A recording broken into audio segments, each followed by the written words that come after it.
Monsieur le témoin, le journaliste français qui a eu l'incident dans la crise, vous l'avez vu personnellement? Je voudrais aussi, il s'agit de l'incident qui s'est passé à la maison du PDCI Cocody. Oui, c'est cela.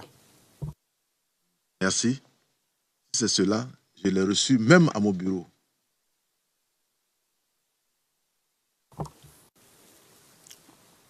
Et donc, ce sont des faits que vous connaissez très bien. C'est cela? Exact.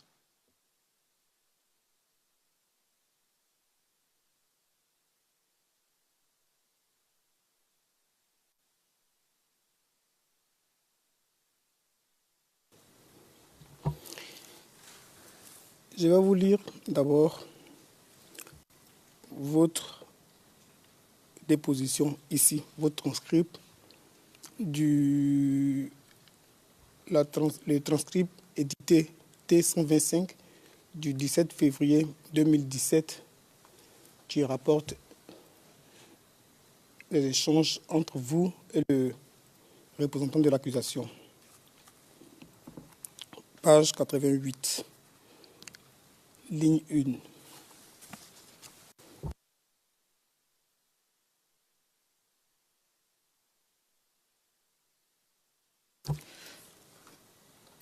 Je pense que, je cite, je pense que c'est le contraire. C'est les marcheurs qui ont agressé un journaliste qui a d'ailleurs été blessé et retiré dans la maison du PDCI que nous avons récupéré pour accompagner à l'hôpital.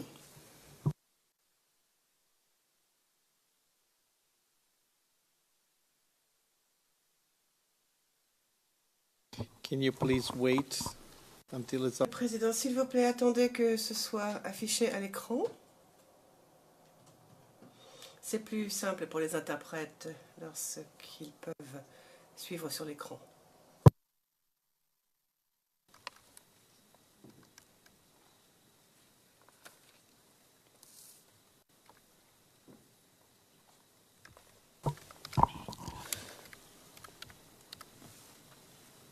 Et donc, quand vous dites ça, le procureur poursuit, permettez-moi d'appeler la pièce 0040, pardon, permettez-moi d'appeler la pièce 0045 0489. 0045 0489, voilà.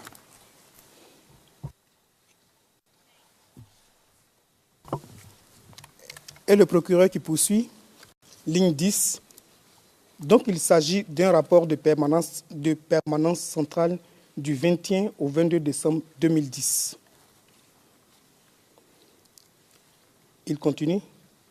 J'attire l'attention, votre attention, monsieur le témoin, à la page numéro 0492, l'entrée pour 11 qui est indiquée à 11h30 Cocody.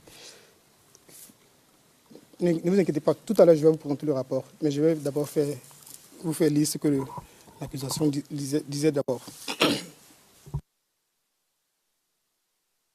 It's still not up on the screen. Le président, ce n'est toujours pas affiché.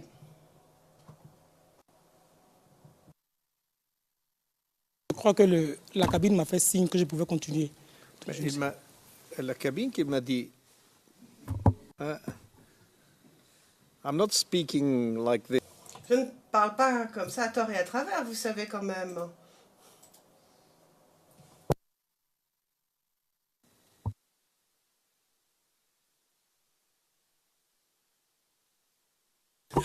C'est un transcrit que je cite, le transcript T125 édité du 17 février 2017. Excusez-moi, c'est le transcript du 17 février, édité du 17 février 2017. Page 88. Yes, we know, but Président, oui, nous le savons. Cela dit, la transcription n'a jamais été affichée à l'écran. Nous avons eu la déclaration à l'écran, mais nous ne pouvons pas avoir la transcription des jours précédents à l'écran. Donc, donnez lecture lentement, parce que si on doit attendre que tout s'affiche, je pense qu'on en a pour un certain temps. Donc, Maître Bougnon, lisez doucement. Merci, Monsieur le Président. Je vais lire doucement. Donc, je reprends à partir de la ligne 1. Je cite. Je pense que c'est le contraire. C'est les marcheurs qui ont agressé un journaliste qui a d'ailleurs été blessé et retiré dans la maison du PDCI que nous avons récupéré pour accompagner à l'hôpital.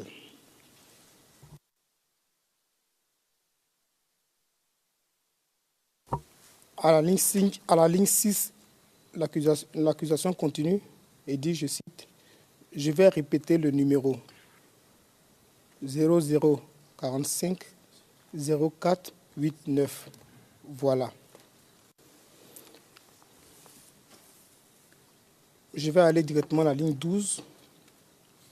Je cite, « J'attire l'attention, votre attention, monsieur le témoin, à la page numéro 0492, l'entrée pour 11, qui est indiquée à 11h30 Cocody.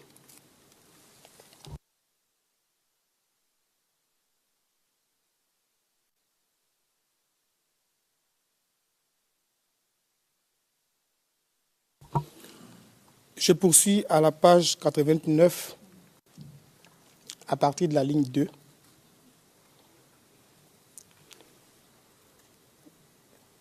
L'accusation qui dit « Avez-vous été informé, donc vous l'avez reçu. Qui étaient les agresseurs se trouvant à bord de 2 véhicules 4x4 de couleur beige ?»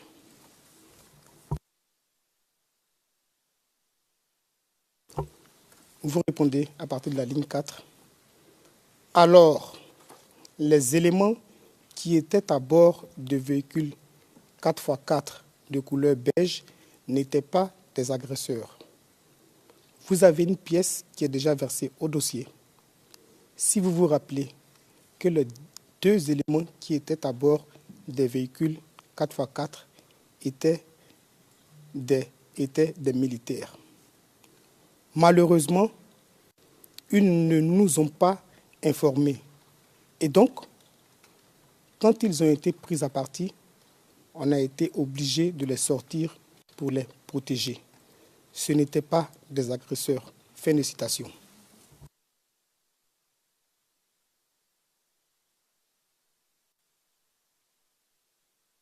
Monsieur le témoin, voilà ce que vous avez dit au procureur. Mais pour terminer, pour que vous voyez là où je vais en venir, je vais vous lire ce qu'avait lu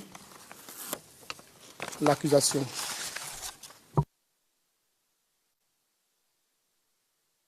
J'avais déjà mentionné le document, c'est le document 0045 0489 à la page 0492. On va lire l'entrée 11h30 Cocody.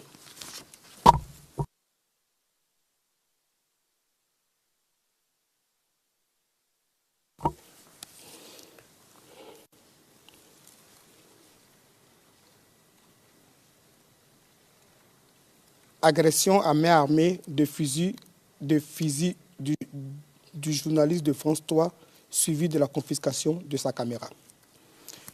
Je vais lire à partir de... En effet, selon les dires du dit journaliste, le sieur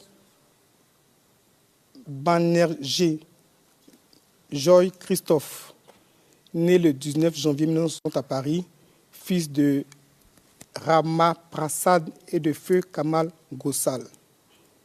Je poursuis. Le jour de la marche, des individus habillés en tenue treillis,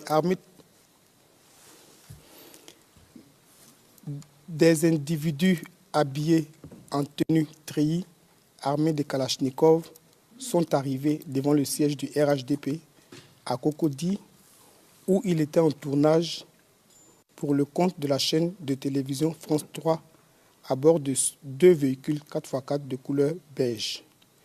Une fois descendus de leur véhicule, ces individus ont tiré sur eux à balles réelles. Suite à ces tirs à armes à feu, ils lui ont arraché sa caméra de service de marque Panasonic.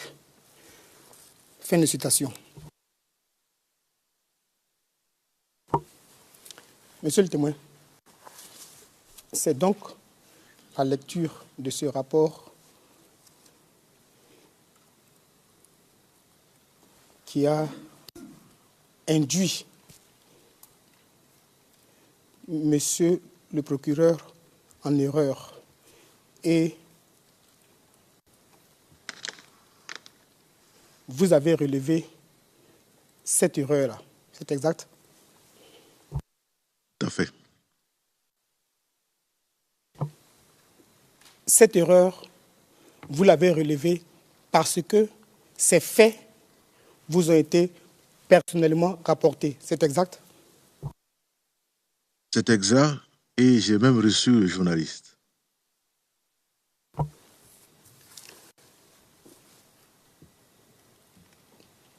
Et donc, si on avait été dans le cas d'une erreur dans un rapport pour des faits que vous n'aviez pas vécus, pour des faits pour lesquels vous n'auriez pas reçu la personne concernée, cette erreur-là aurait été maintenue et aurait été rapportée, aurait été laissée comme ça dans le rapport. C'est exact? C'est exact. Et je peux même dire que c'est pour ça qu'on demande à ce que les rapports passent par la voie hiérarchique. Parce qu'au fur et à mesure que chaque chef hiérarchique voit le rapport et qu'il voit des erreurs, il les fait corriger. Vous vous rappelez que souvent il y a des papiers où je fais retourner à mes collaborateurs pour dire de préciser. C'est un peu ça. Donc un rapport, ce n'est pas forcément ce qui est écrit est tout à fait juste. Ce n'est pas tout à fait ça. Et c'est ce que j'ai dit, comme je l'ai dit tout à l'heure, le rapport n'est pas une enquête de police. Merci, monsieur le témoin, mais vous voyez, la précision est utile dans la mesure où vous avez bien vu qu'il y a beaucoup de rapports qui sont passés par ici.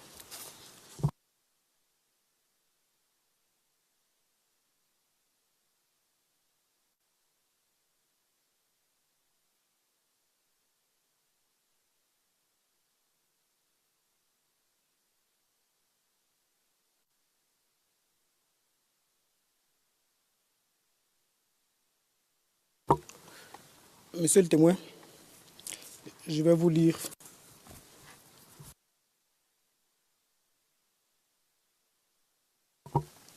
un dernier rapport. Un dernier. C'est le CIV OTP 0045 1319.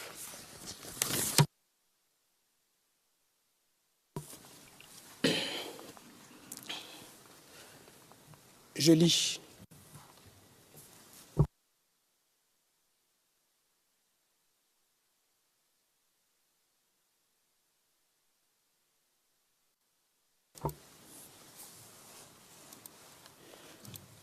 J'ai l'honneur de vous faire retour de la correspondance numéro 12 /MI /TGPN PPA PU-ANY du 10 janvier 2011 du chef de service du commissariat de police d'Anyama relative à la création d'un groupe d'autodéfense à Akeikwa Extension suite aux troubles post-électoraux. il convient de souligner que la création d'une telle structure répond à un besoin non comblé par les services de police. Cette situation risque d'être plus nuisible qu'utile à la quiétude des populations concernées. Vous demande de prendre les mesures sécuritaires à l'effet de rassurer ces populations. Je note que ce courrier a été envoyé le 7 février 2011.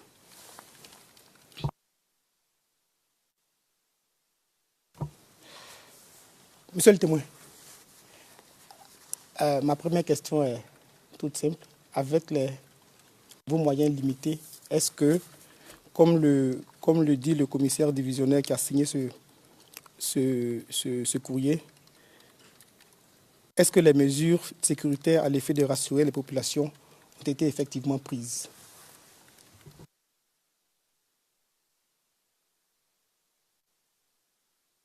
Je pense que les mesures ont été prises. Non, c'est de savoir est-ce que ces mesures ont été efficaces. Sinon, les mesures ont été prises.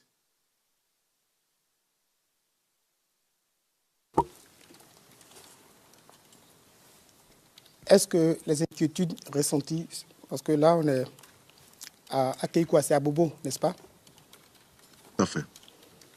Est-ce que les inquiétudes de la population d'Abobo, est-ce que vous avez eu des informations sur ces mêmes inquiétudes-là dans d'autres communes en dehors d'Abidjan? À la période précitée, là, c'était de façon générale. Comme on a dit hier, au point de vue du personnel, au point de vue des moyens, non, pas totalement ce qu'il faut pour protéger l'ensemble de la population. C'est vrai que des mesures sont prises, mais elles ne satisfont pas totalement la population. C'est ça d'ailleurs que, malheureusement, les groupes d'autodéfense se créaient.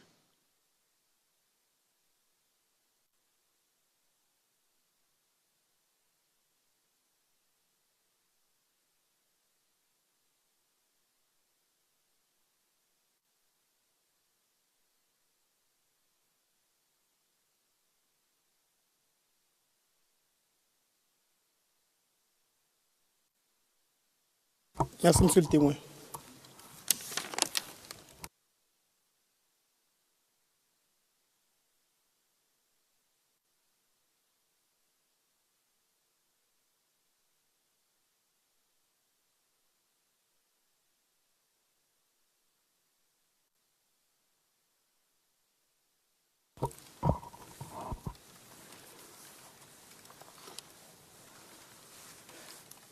Monsieur le témoin, il a été évoqué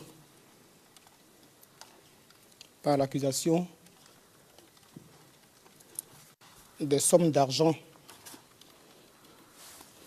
qui auraient été remises par M.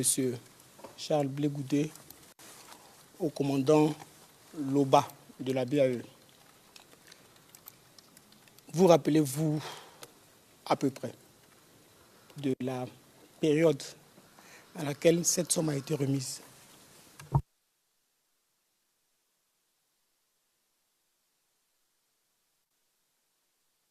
C'est vraiment la période entre novembre et avril. C'est cette période-là. Je n'ai pas la date exacte en tête.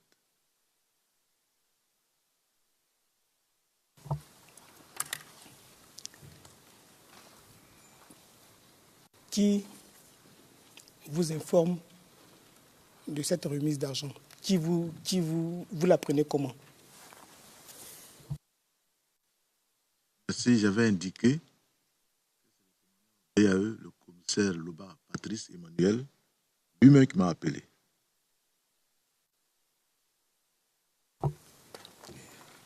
Je sais que c'est lointain, ce sera un peu difficile, mais je vais essayer. Est-ce que vous vous rappelez à peu près sur ce qu'il vous dit, sur ses explications, parce que vous êtes son chef, il vous appelle pour vous dire que Charles Blé-Goudé m'a remis une somme.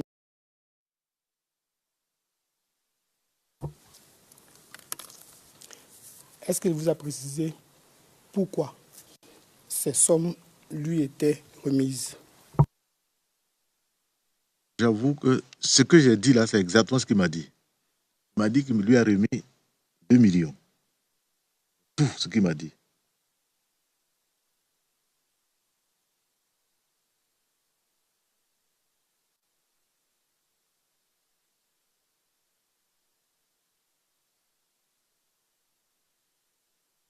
Monsieur le témoin, je vais vous lire votre déclaration que vous avez faite par devant le bureau du procureur.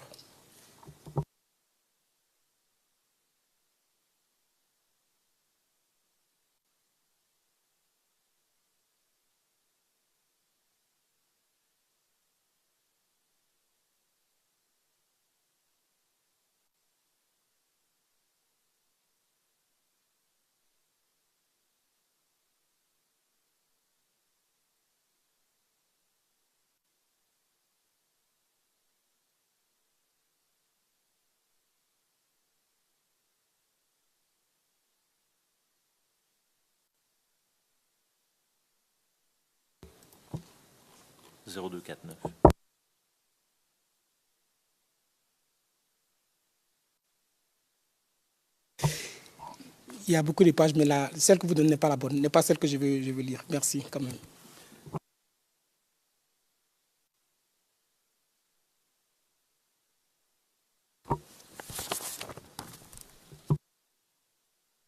« 0014 03 26.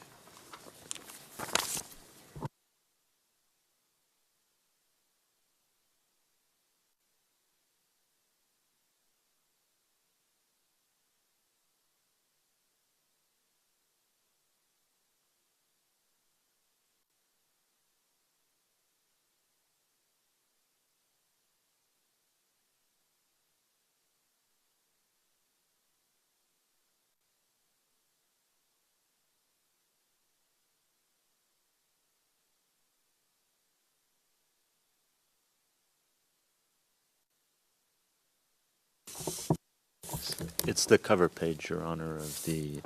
Monsieur McDonald, c'est la page de garde de la transcription en question. Il n'y a pas de ligne ou de numéro de page. Je ne comprends pas pourquoi l'accusation se précipite.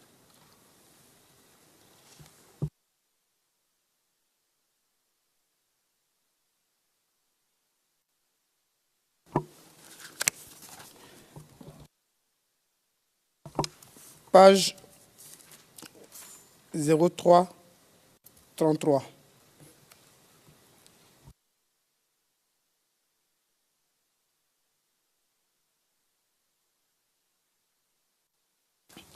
Ligne 248.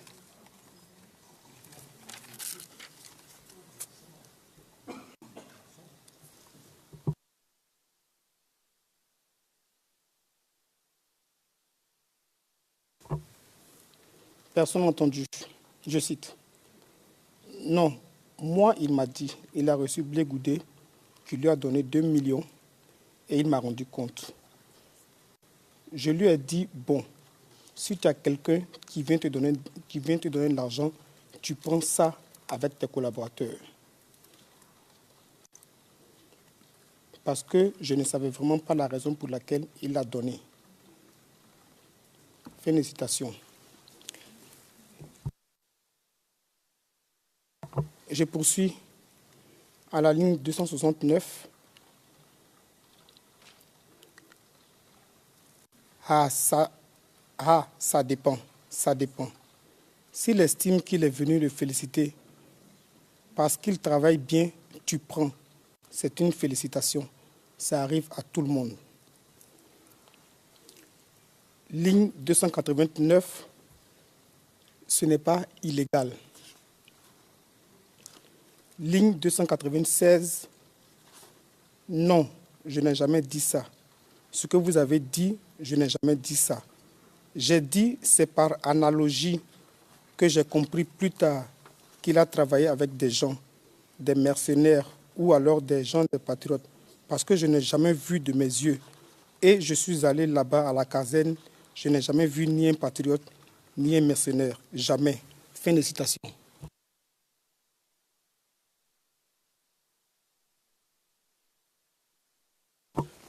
Monsieur le témoin.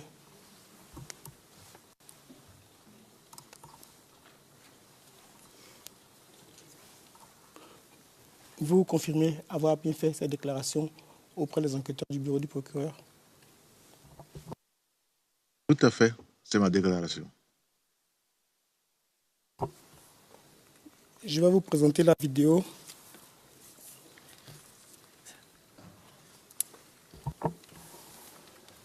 Sorry, Your Honors. Monsieur McDonald, pardon, Monsieur le Président.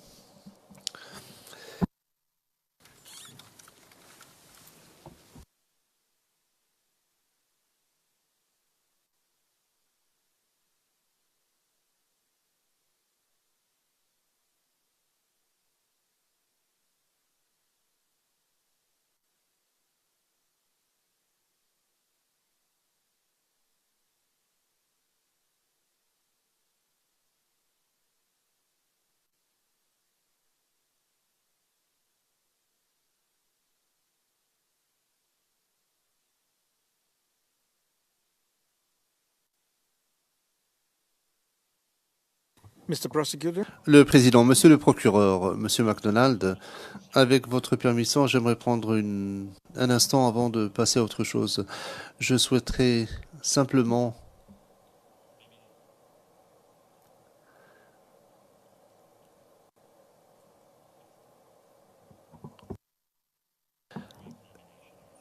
Non, je reviendrai sur ce point lors de mes questions supplémentaires, Monsieur le Président. Merci. Le Président, bien, Maître Bougnon.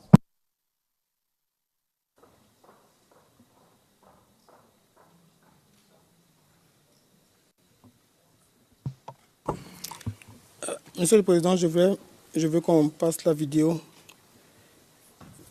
00. Orchestré par la... Monsieur le Président, on a fait une pause à la minute. The microphone. Le Président, le microphone de l'interprète n'était pas allumé. Elle a interprété sans que nous puissions l'entendre. On va rejouer la vidéo alors, Monsieur le Président. Okay. Le Président, très bien. Pour demain, mais avant, Mambo Abbé l'a suivi dans les démarches et les préparatifs avant ce grand rassemblement. Les épouses des forces de défense et de sécurité, représentées par les compagnes des chefs des grands commandements, ont reçu la visite du ministre Charles Blé Goudé.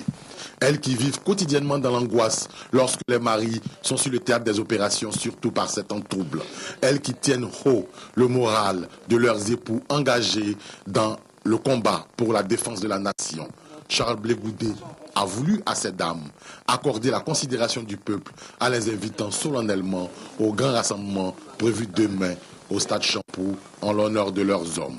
Avant cela, Charles Blé Goudé est allé apporter des vivres aux unités d'intervention de la police nationale chargées de sécuriser la ville d'Abidjan qui résiste depuis 2 mois aux tentatives de subversion et d'insurrection orchestrées par la...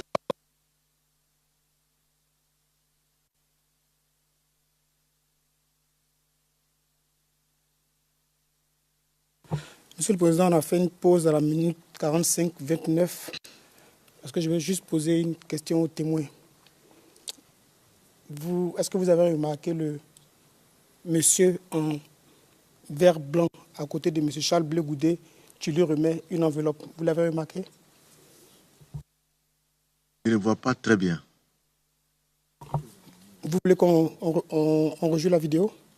Vous voulez qu'on rejoue avant à 2 secondes près?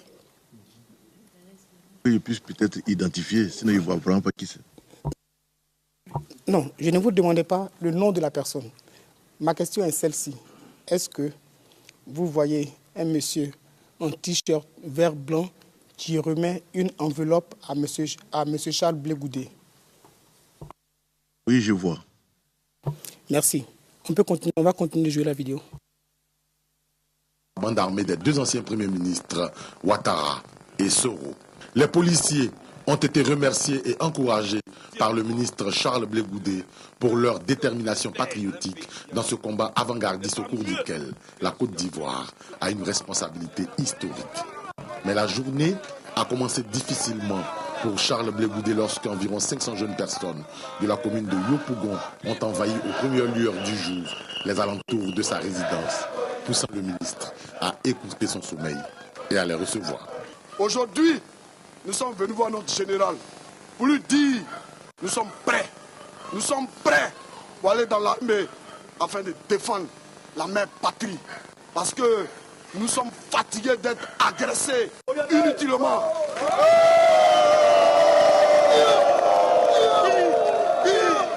Pour Charles Blé Goudé, le président de la République, Laurent Gbagbo, et son armée tiennent bon et ne laissent aucune place à la fébrilité aussi.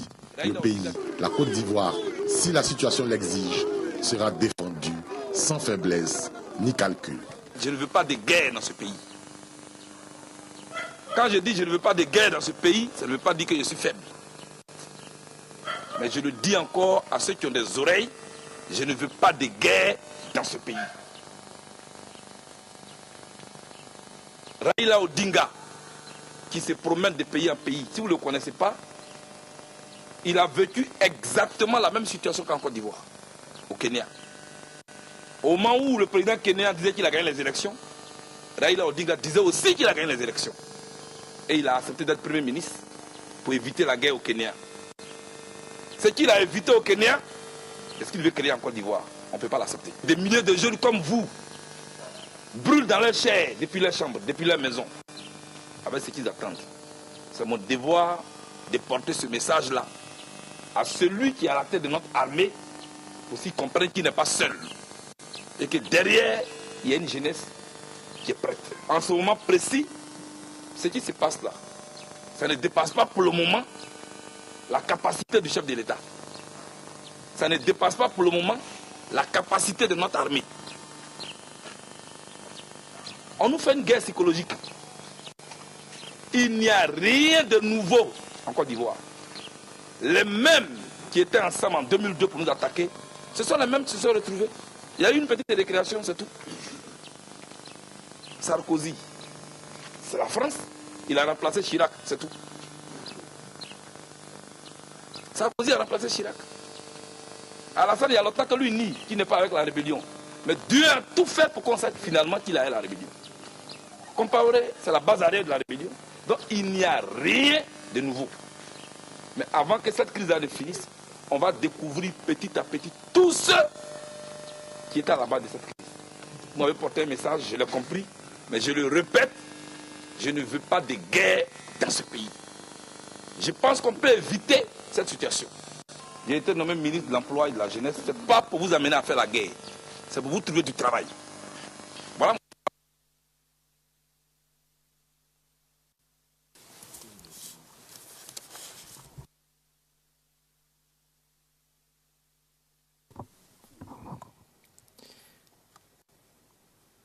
I'm looking at the... Le président, je regarde l'heure qu'il est.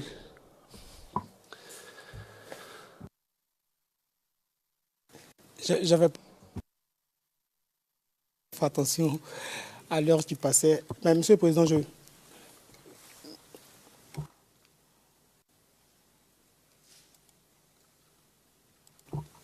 je vais poser juste une question. On va aller à la pause et puis au retour, je pense que je terminerai. OK. Le président, oui, allez-y. Monsieur le témoin, j'ai cru entendre dans le commentaire que c'était des femmes des grands commandants. Vous en avez reconnu les femmes sur la vidéo? J'avoue que je n'ai pas reconnu. C'est vrai, j'ai entendu aussi le commentaire, les femmes des grands commandements. Je n'ai pas reconnu de femmes. En tout cas, en ce qui concerne la police, je n'ai pas reconnu de femmes.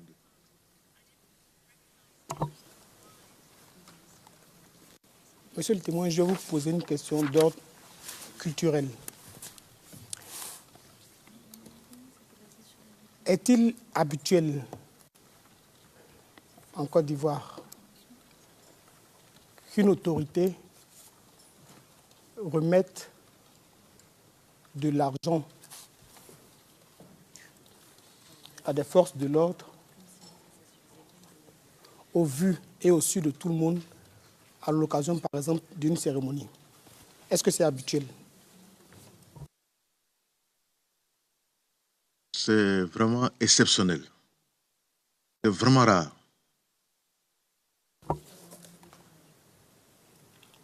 Mais ça peut arriver. Comme on a le cas, c'est pour ça qu'il dit que c'est exceptionnel. On a le cas là. Merci, monsieur le témoin.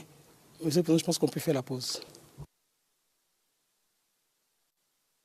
Yes. Oui, en effet, c'est une bonne idée. Nous allons faire la pause et nous reprendrons dans une demi-heure.